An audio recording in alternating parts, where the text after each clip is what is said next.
How would it work if we were to take the most common elements of biblical Greek and front load the most common elements so you could learn those first as you learn biblical Greek? Well, this grammar tries to do exactly that, and in this video we're going to review it. Let's get into it. What I do a lot on this channel is I review Greek grammars, beginning Greek grammars, intermediate Greek grammars, and if you're interested in some of that, well, you can see up here I've got a top 10 beginning Greek grammars video which you might be interested in looking at after you've watched this one. Now, there's not a lot of Greek grammars coming out every year now, and so I'm not reviewing quite as many as I was. There's still a heap that I haven't reviewed, and I'll probably go back over some of those.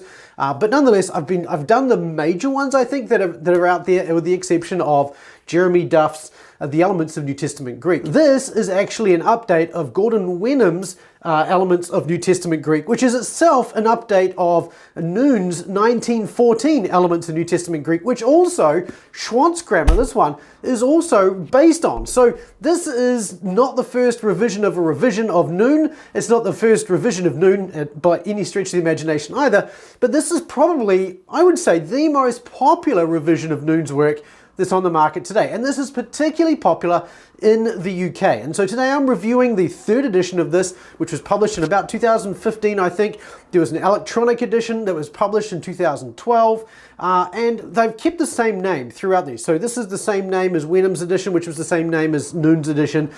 This is published by Cambridge University Press, which means that for whatever reason, Cambridge University doesn't like to work with the major publishing companies to get this in electronic form. So you can get it in PDF if you go to their website and you view one of their e-textbook partners, and you can download buy the PDF version of this, or you can get it on Amazon in the physical copy, but you cannot buy it on Logos and you cannot buy it on Kindle.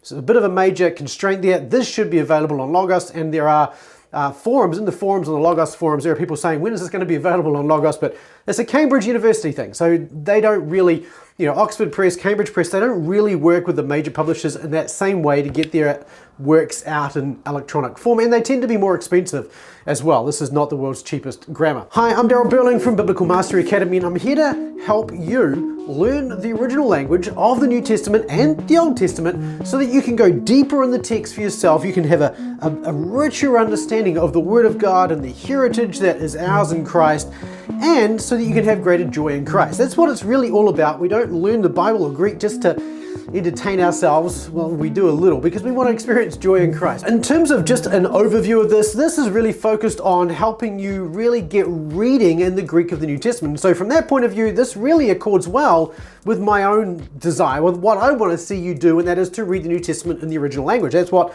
this grammar is intended to do. So it's not intended to build knowledge for the sake of knowledge. It's not really an academic grammar in the sense of trying to make you into an intellectual powerhouse. This is really focused around the student. So it's designed really to keep you moving through the grammar. So you've only got 20 chapters. A lot of grammars have got more than 30 chapters, and some have got even more than that. For instance, I think Croy was 50 some chapters. And the point is that if you get too many chapters, it can end up becoming a bit of a slog to get through them. And Dr. Duff has tried to keep this down to about 20 chapters to ensure that you can just keep that momentum going. And this means that there's a number of things that they strip out of this, which I think are probably quite good. And if you want to see, if you like that idea of gaining momentum as you go through beginning Greek, then perhaps you'd be interested in helping this video gain momentum by hitting the like button below and helping this video out so that the YouTube algorithm can help other people find this video as well. Thanks for doing that, by the way. Now that you've done that, let's talk about some of the things in this that are really good, because there are some things in this that I think are really good. One of the main ones is that he argues that we should just skip accents. And so there's nothing in here about accents whatsoever. So if you got into, say, Mounce's Basics of Biblical Greek or Schwandt or something like that, and you found all of these rules about accents, well, the nice thing here is Jeremy Duff agrees with you that you don't need to learn all that stuff. You just need to know the very basics, right? And so that's what they give you in here. They just tell you the very basics where, the accents actually make a difference to the meaning of the word in some way, like tis and tis, for instance, where you have one without and one with, and that changes the meaning of the word significantly. Other than that, you really don't need to know anything about accents, which makes this really quite good, and I agree with that position. The other thing I really like about this grammar is that it has a pretty good vocabulary. You're going to learn 600 words as you go through this grammar, which is, if you work it out, if it's based, and it's not clear to me whether it's based on occurrence or not, but around 600 words will get you down to about 20 occurrences in the Greek New Testament. Now, that's assuming it's based on occurrence. I assume that everything above 50 words is included, but those under 50 words, I'm not sure whether that's by occurrence or if there's some other rubric being used there to determine which words are in and which ones are not. But nonetheless, 600 words is good. And if as a professor you're like, well, that's too many because most chapters have about 32 words to learn, I don't think that's too many. But if you think that is too many, then there is actually a second track.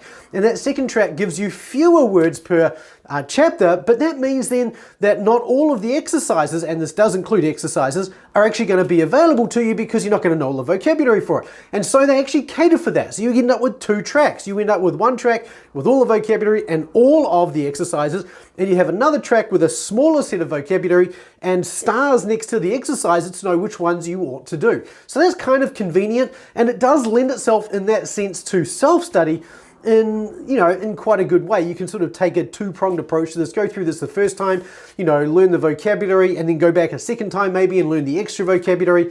Yeah, maybe you want to do that, maybe you don't. Personally, I just learn all the vocabulary up front. But I like that it gives you 600 words. The more vocab you learn, the better your mastery of the language is likely to be when you finish beginning Greek. Like I mentioned, this grammar also includes the exercises. So it's 2 sets of exercises essentially. In each chapter, you're going to have a small sort of set of exercises in the middle of the chapter, a midpoint exercise. I can't remember what they call it, but something like a midpoint exercises. And then at the end of the chapter, you got your vocab to learn, you got your exercises, and there are 2 sets of exercises at the end of each chapter. The first set you get there's 8 questions in each of the 2 sections, and they're broken up so that they're primarily translation from Greek to English, but there are some active translation exercises as well, where you're going from English into Greek, which means that you're starting to develop some of those active skills in the language as well, which I know a lot of students don't like, but it is kind of nice to have a grammar that has those sorts of things in it. It does help you learn the language in a way that you wouldn't if you were just doing the passive exercises. Okay, so Greek to English is great. English to Greek adds a little bit to that, and this has both. Now, like I mentioned, it's got 2 sets of exercises, and it has an answer key, but only for the first set. So for the first set of exercises you see in each end of each chapter, you will find in the back of the book there's actually an answer key for those. But for the second set, there is not. And the reason for that is so that you and your professor, if you're doing this in a classroom, your professor has some value to add and can see your work without you double, checking the material at the end of the book. So that's one of the reasons for that. And I think that's kind of an interesting approach. I don't know if I would say that's a great approach, but it's kind of interesting and it's unique. I haven't seen any that take that kind of middle of the road where they give you the answer to some questions but not all of the questions. So that puts this in a camp of its own in a sense. And on top of that, in terms of good things to talk about with this grammar, there are some really cool little highlights. For instance, chapter 2. I really like the way chapter 2 really introduces a student to sentence construction generally. In chapter 2, you get introduced to the nominative and the accusative, you get introduced to verbs, you get introduced to the article, and you get introduced to the singular and plural when you get introduced to the article. Now that might sound like a lot, and it is, which will lead me to my next point, but it does give you that overview of how a sentence is constructed in Greek, and it sort of introduces you to that idea right up the beginning, in the very second chapter. You learn the alphabet, and then that's really where you go right after that. And you can see that in this grammar, there's a lot of thought being put into the structure and the material and the way it's presented. So in that sense, this is a very thought-provoking or thoughtfully put together grammar, and I like that about it. But as you might have picked up, there are some issues with this. And the biggest one, I think, is that particularly through those first 2 chapters, because you're structuring the information in the grammar based on how frequently you as a student are going to see it in the New Testament, this means then that you've got really big concepts packed together in these first dozen or so chapters. So like I mentioned, chapter 2, you're learning verbs, present tense verbs, the article, nominative and masculine, and you're learning singular and plural all in one chapter. That's quite a lot for just one chapter. And so that means that, in my opinion, as you go through at least the first half of this book, it's going to feel like you're drinking from a fire hose. There's so much coming in, and you're going to find it really difficult to take all of those concepts and actually settle them in any way that's going to be able to allow you to feel comfortable with them. Now, to some extent, you can't avoid that. Every Greek grammar is like that, but nonetheless, I felt this grammar was perhaps a little more heavy in that sense. And it wasn't just because you've got so much in those chapters, but also because there are a number of things in those early chapters that are simply not explained. For instance, when you get into chapter 2 and you get into the present tense, the first thing you see there is a chart. And in that chart, you see first person, first person, second person, third person.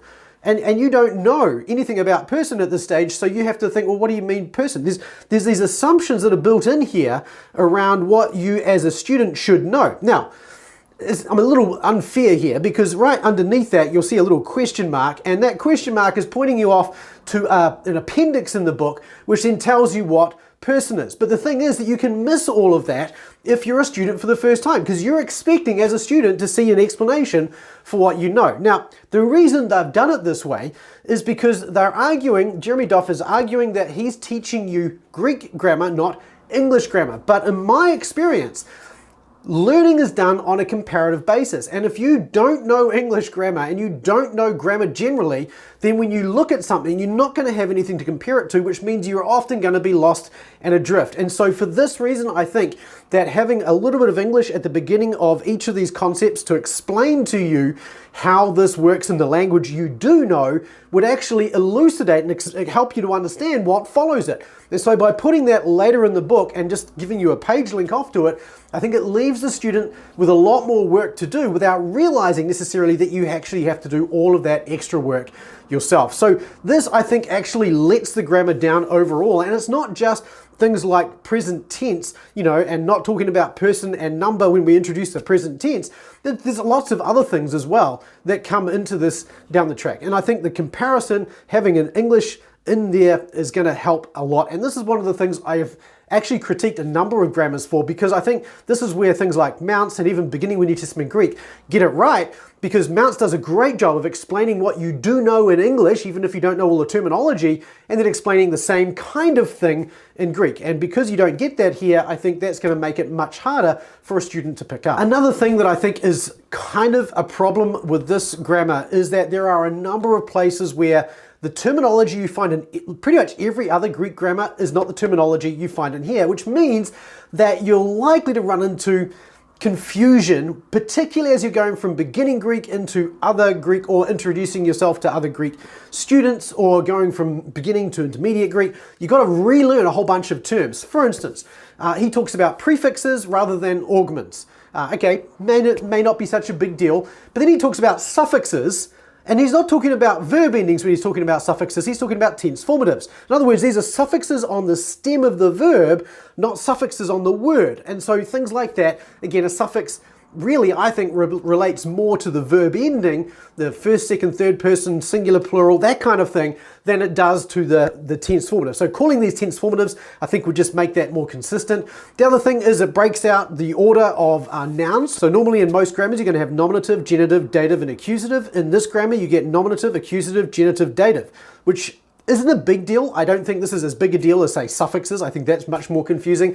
But nonetheless, it is something that if you get used to it one way, it's hard to adapt to other grammars later on, which means that if you don't learn Greek using this the first time, for whatever reason, and switch to another grammar, well, you're going to have to relearn the order of nouns. Again, it may not be a big deal, but it's just one of those things that I've heard a number of people, complain about, having come from Duff or Wenham, and then flipping over to, say, Mounce or beginning with New Testament Greek and seeing how it's done there, and most other grammars, and being quite different. The other area where it veers away from standard terminology is around verbal aspect. So most books, when they talk about, or most grammars, when they talk about verbal aspect, they'll have perfective aspect, imperfective aspect, and perhaps stative aspect if they hold to stative as a tense form, or as a aspect, right, for the perfect tense. This doesn't use those terms. Instead of perfective, it uses undefined, which is kind of inconsistent with how the aorist is often been referred to. It is an undefined kind of aspect. But then for the imperfective, it refers to it as the process aspect. And then for the stative, it's the completed aspect. And I think this is not only a little difficult to grasp, but again, that inconsistency with every other grammar pretty much on the planet is going to mean that students have to relearn some of these things later on. In terms of other little things, I thought that this grammar doesn't do a great job of helping the student learn the morphology. It sort of says, look at this. It doesn't really tell you anything about how to learn beyond that. And if you go to the appendix, you're going to find that there's a whole bunch of paradigms there, and you've never been instructed to learn any of them, and you don't know them. So I think understanding and coming to grips with the morphology is not something you're going to learn from the grammar. You may learn it from your professor if he uses this, but otherwise I'm not sure how you would learn morphology from this grammar. It doesn't seem to have any good guidance around learning morphology as well. The other thing about this, which I think is really unfortunate, is it does teach deponency, and in fact it's probably the worst grammar I've seen when it comes to deponency, because in the very first chapter where they introduce the idea of deponency, he really trivializes the whole idea of the middle voice, really saying that, you know, and later on he actually describes passive deponents as an endearing idiosyncrasy. And he says of deponent verbs that really they're no different in meaning, and that's a word for word quote. They are no different in meaning from the verbs you've found before, they just have a different ending. And I think this is a gross mischaracterization of the middle voice and of middle only verbs as well. And so I think not only should it not be talking about deponency anymore, but it really needs to be updated so that it represents the middle voice in accordance with pretty much every other scholar again on the planet today. Okay, there's still some people out there who say we should teach deponency. I get that, but still I think this is a drawback for this grammar. And finally, when it comes to verbs, it does have a very rough understanding and doesn't do a great job of teaching students verbal aspect. There's still time in the tense form, and I think this is a problem as well, particularly when you are relabeling aspects different to what every other grammar does. I think the way this grammar, generally speaking, treats verbs in terms of aspect and the voice, I think is unfortunate. And again, that means that I'm probably not going to recommend this grammar as a first year grammar. And it's, you know, I'm not trying to say, let me just in summary say this, I'm not trying to say this is an awful grammar. I appreciate what Jeremy Duff has done here. I think there's a lot of thought and effort gone into this, and you can see that and you can tell it from the layout, from the way he's thought through the material and so on. So it's not awful, but I wouldn't use this myself. It's probably okay as a classroom grammar because as a professor, you're going to be teaching through many of these things. But if you're wanting to do this on your own, it may be all right as a self-study grammar. There's some things in here, such as the layout, that I think really help with that. But then the lack of those explanations and the terminology being different, I think, yeah, this detracts from it being really good as a self-study grammar as well. And certainly there are far better grammars, I think, than this on the market today. Even Mounts. Mounts, even though it's going to be much more technical than this, it's going to give you a lot better understanding. I think a better approach because it gives you that English comparison. It gives you clarity around how to learn the morphology. I think Beginning with New Testament Greek does a great job of giving you lots and lots of tools to work with and referring you to other grammars. This doesn't do a great job of that. And so overall, I think this is going to be a challenge for people to go through and learn Greek with, more than perhaps other grammars that I've come across. So it kind of surprises me in some ways that this is so popular today, and I'm not sure why that would be. So if you know why this grammar is so popular today, leave a comment in the comment section below. I'd love to hear from you. Same too, if you learned Greek using this grammar, I'd love to hear your experience with it. Do you agree with me? Do you disagree with me? What have I missed? Leave a comment in the comment section below. I'd love to hear from you there. And if you are considering learning Greek, let me encourage you to go check out our starter pack at bma.to/starter pack, and we'll get you started with some basics and point you in the right direction right up front so you get underway as quickly as possible. We can have you reading Greek within 6 months from the New Testament. So, you know, go download the starter pack at bma.to/starter pack. Don't forget, keep taking small consistent steps toward mastery, because whatever grammar you use, that's the key to getting all the way through. I look forward to seeing you in the next video. Until then, keep taking those small consistent steps toward mastery.